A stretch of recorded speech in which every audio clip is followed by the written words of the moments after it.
ahora, estas son las noticias más importantes hasta el momento.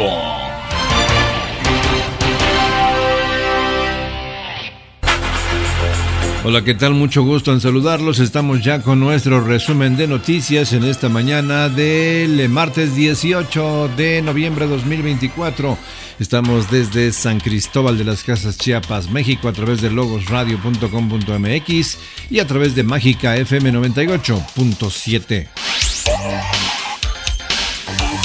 Gobierno de Venezuela denuncia ataques contra instalaciones petroleras y culpa a la oposición.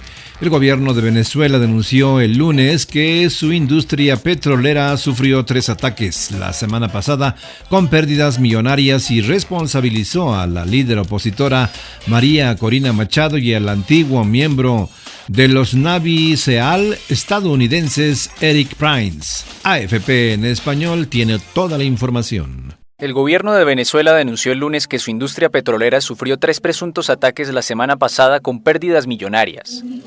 2 agresiones habrían ocurrido en instalaciones de la estatal Petróleos de Venezuela, PDVSA, uno en el este y el otro en la principal refinería del país, en el oeste.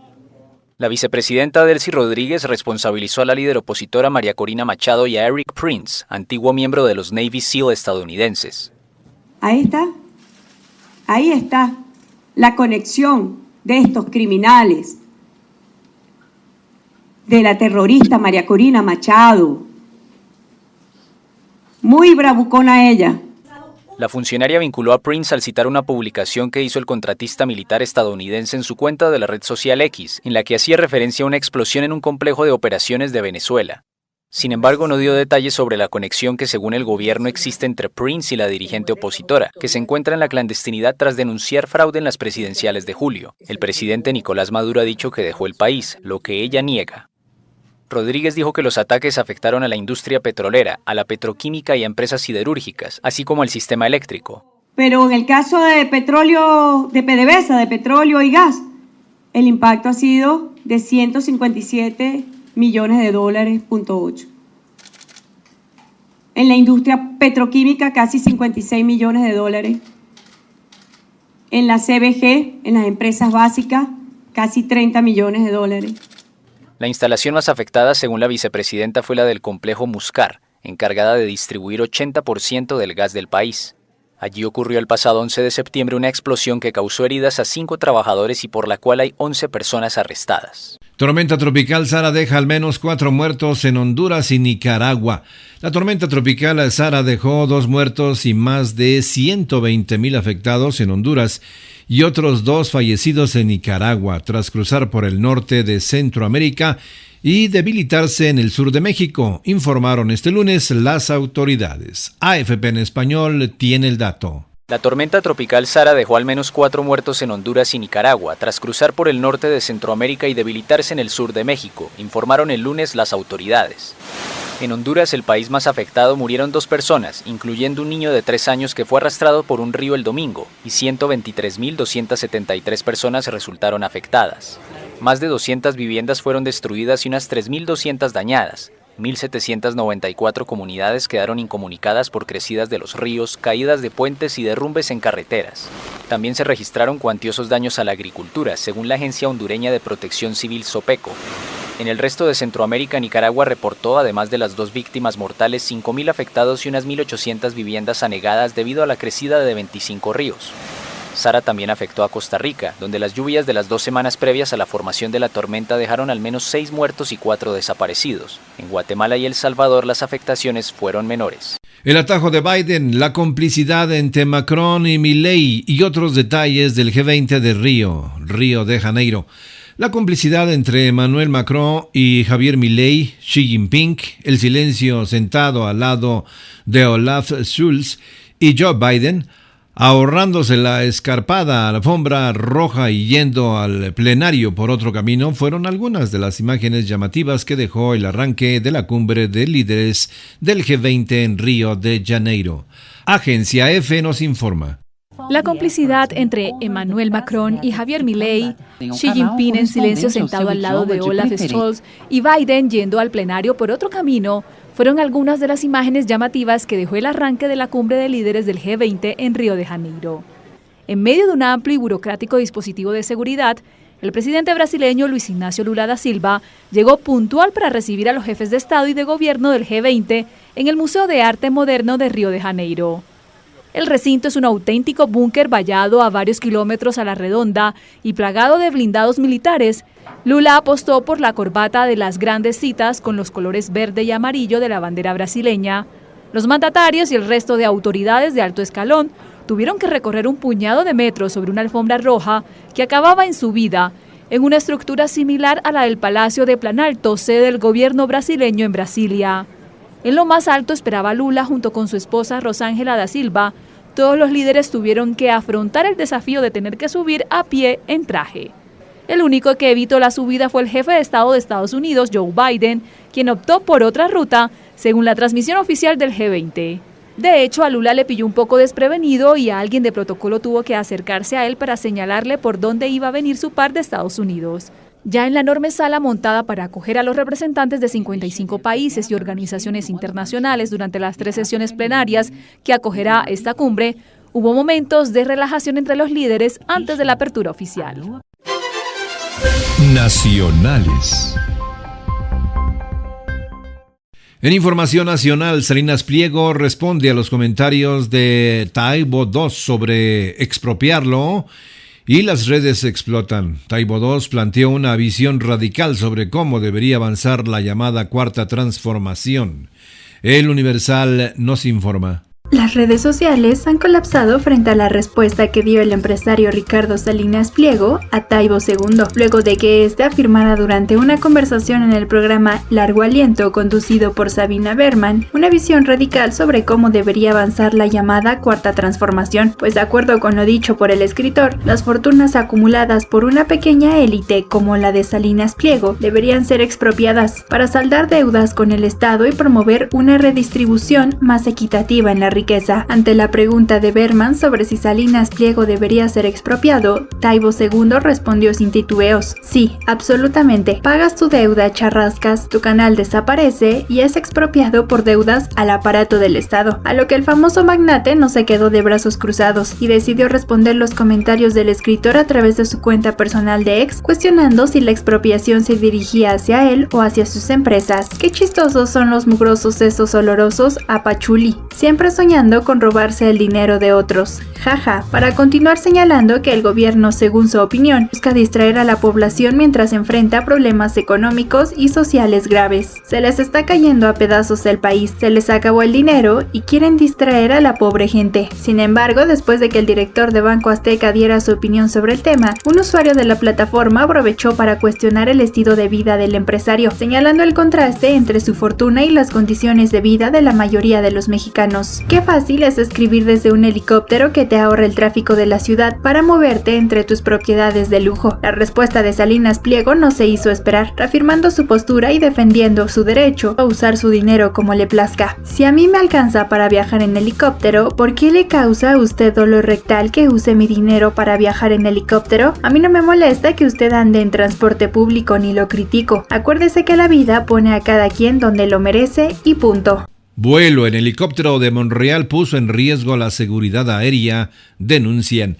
El Instituto Nacional de Investigaciones Jurídico-Aeronáuticas señaló que el diputado Ricardo Monreal de la bancada de Morena realizó el viaje en helicóptero de manera ilegal. El Universal nos cuenta. El Instituto Nacional de Investigaciones Jurídico-Aeronáuticas informó este lunes 18 de noviembre que el diputado de la bancada de Morena, Ricardo Monreal, realizó el viaje en helicóptero de manera ilegal, ya que violó distintos protocolos de seguridad, en total violación a los protocolos de seguridad aérea previstos en las respectivas leyes y tratados internacionales. Se hicieron maniobras de aterrizaje y despegue en una zona densamente poblada, que no está autorizada por la Agencia Federal de Aviación Civil como helipuerto, ni cuenta con la infraestructura y tecnología necesaria, destacó el instituto. Además informó que se puso en grave riesgo a la población y el espacio aéreo situado sobre la zona metropolitana, ya que no se trató de una maniobra de emergencia como lo es cuando se traslada un trasplante, por lo que en relación con los helipuertos autorizados oficialmente, se destaca que no aparece el citado deportivo. De igual forma, la Ley de Aviación Civil y su reglamento, normas oficiales, circulares, indica que para prestar el servicio de transporte aéreo privado comercial se requiere cumplir con con ciertos requisitos, a lo que no ha dado cumplimiento la empresa propietaria de la aeronave, por lo que en caso de ser una aeronave de uso meramente privado, tampoco hay constancia oficial de que cuente con las autorizaciones respectivas. Otro aspecto relevante destacado por la autoridad es el relacionado con la tripulación, ya que es indispensable conocer su nacionalidad, sus capacidades y adiestramiento. Fin de semana violento deja 7 muertos y 4 lesionados en Chiapas. La violencia en Chiapas se agudizó desde 2021, cuando 2 grupos del crimen organizado comenzaron con la disputa del territorio en la Sierra y Frontera Sur. Milenio nos cuenta. En Chiapas, 7 personas sin vida y 4 heridas es el saldo que dejó una jornada violenta de este fin de semana en varios municipios del estado. Las primeras 3 víctimas se reportaron casi a la medianoche del viernes en el ejido Nueva Granada, a la altura del crucero de Pumpuapa, ubicado en la zona alta del municipio de Tapachula. En tanto que el sábado, los cuerpos de 3 personas descompuestos fueron encontrados sobre un camino de terracería en inmediaciones del río Chacamax. Durante las primeras horas de domingo fue encontrado el cadáver de un hombre en la segunda sección de Izapa, municipio de Tuxtla Chico. Presentaba signos de tortura y fue abandonado por un vehículo con hombres armados. Mientras tanto, durante las primeras horas del domingo también 4 personas fueron heridas tras un ataque armado ocurrido en el Mercado Popular del Norte de San Cristóbal de las Casas. En G20, Sheinbaum propone destinar el 1% del gasto militar a la reforestación. La presidenta Claudia Sheinbaum participó en la primera sesión de la cumbre de líderes del G20. Propuso destinar el 1% del gasto militar para poner en marcha el programa de reforestación. N+ nos informa. Uno de los programas más ambiciosos que hoy quiero proponerles lleva el nombre de Sembrando Vida. Consiste en dar a las familias pobres del campo un jornal, capacitación técnica para sembrar árboles maderables y frutales, así como cultivos para la alimentación. Nosotros destinamos cada año $1.700 millones para apoyar a 439,000 familias en México y 40,000 en Guatemala, Honduras y El Salvador. En 6 años se han reforestado con la siembra de 100,000 millones de árboles, más de 1 millón de hectáreas, lo cual equivale a capturar anualmente 30 millones de toneladas de CO2. La propuesta es establecer, para empezar, un fondo que destine el 1% del gasto militar de nuestros países para llevar a cabo el programa de reforestación más grande de la historia. Significa liberar unos 24,000 millones de dólares al año, 12 veces lo que ya destina México, para apoyar a 6 millones de sembradores de árboles que reforestarían 15 millones de hectáreas, algo así como 4 veces la superficie de Dinamarca, toda la superficie de Guatemala, Belice y El Salvador juntos. Con ello, ayudaríamos a mitigar el calentamiento global, restauraríamos el tejido social, ayudando a las comunidades a salir de la pobreza. La propuesta es, pues, dejar de sembrar guerra. Sembremos paz y sembremos vida. Muchas gracias. Estatales. En información estatal, experto explica presunto meteorito en Chiapas. Especialista explicó que probablemente se trató de un bólido, un tipo de meteoro que al entrar a la atmósfera terrestre genera un destello brillante y explota debido al intenso calor y la fricción. Estos fenómenos son poco comunes, pero no imposibles. Normalmente explotan a una altura de entre 15 y 20 kilómetros, lo que provoca el ruido y las vibraciones que las personas sintieron, detalló el especialista. Canal 13 Chiapas nos cuenta. La noche de este sábado se reportó un fuerte estruendo en diversos municipios de Chiapas alrededor de Tuxtla Gutiérrez. El Club Astronómico Yatamatza compartió un video en el que se aprecia parte del sonido y las vibraciones reportadas en diversos municipios anoche en el estado de Chiapas debido al ingreso de un presunto meteorito que estalló, según el mismo club, de 15 a 20 kilómetros de altura aproximadamente. Según el video de las cámaras de vigilancia, el fenómeno habría ocurrido entre las 8 de la noche de este sábado. Sin embargo, en redes sociales circulan imágenes y videos que no corresponden en fechas y horarios del acontecimiento. Especialistas indican que se trató de un meteoro que explotó a una altura de 15 y 20 kilómetros de altura aproximadamente, y la onda expansiva hizo vibrar ventanas y cámaras de vigilancia. En un video que comparte nuestro integrante de Yamatza Club Astronómico, el Dr. Williams Vázquez, se aprecia esta vibración causada por la onda expansiva. Para Noti 13, Patti Castillo. Balacera en Mercado de San Cristóbal de las Casas deja a 4 personas heridas. Los hechos ocurrieron en el Mercado Popular del Norte, Merpo Norte de San Cristóbal de las Casas. Milenio nos informa. 4 personas lesionadas fue el saldo que dejó un ataque armado registrado en el Mercado Popular del Norte de San Cristóbal de las Casas, Chiapas. Los hechos se registraron cuando un vehículo compacto en el que viajaban varios hombres encapuchados y con armas de alto calibre se detuvieron en la entrada principal de la central de abasto y abrieron fuego contra las personas que se encontraban en el interior. Tras el reporte, arribaron elementos del Ejército Mexicano, Guardia Nacional, la Policía Estatal y Municipal, quienes acordonaron el área, mientras que en una ambulancia fueron trasladados los lesionados a un hospital público de San Cristóbal. Hasta el momento no hay reportes de ninguna persona detenida por estos hechos. En Chiapas fue detenido el presunto feminicida de Anel N., hallada sin vida en Tonalá. Fue detenido Francisco N. como probable responsable en el delito de feminicidio de Anel N., cuyo cuerpo sin vida fue localizado el jueves 14 de noviembre en el tramo carretero en Tonalá, Puerto Arista, municipio de Tonalá, Chiapas. Milenio nos informa. En Chiapas fue detenido Francisco N. como probable responsable en el delito de feminicidio de Anel N., cuyo cuerpo fue localizado el jueves 14 de noviembre, esto en el tramo carretero en Tonalá, Puerto Arista, municipio de Tonalá. De acuerdo con el informe policial, el cuerpo de la víctima presentaba signos de violencia, mientras que los pobladores que transitaban por la zona fueron quienes realizaron este hallazgo. Avisaron a las corporaciones de seguridad. A través de las fiscalías contra feminicidio, Istmo Costa, Asuntos Especiales y Grupo de Inteligencia se ejecutó la orden de aprehensión en contra de este sujeto. Francisco N. ya está detenido. Locales.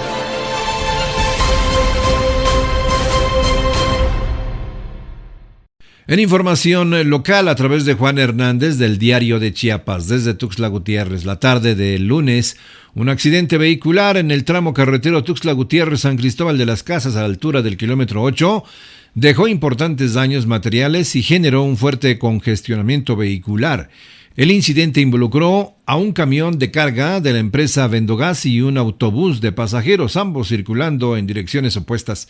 Según los primeros reportes, el accidente ocurrió cuando uno de los vehículos presuntamente invadió el carril contrario, provocando una colisión frontal.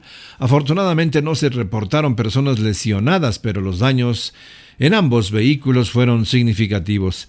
Elementos del heroico Cuerpo de Bomberos de Tuxtla Gutiérrez acudieron al lugar debido a que las válvulas del camión de gas quedaron prensadas tras el impacto, lo que representaba un riesgo potencial de fuga.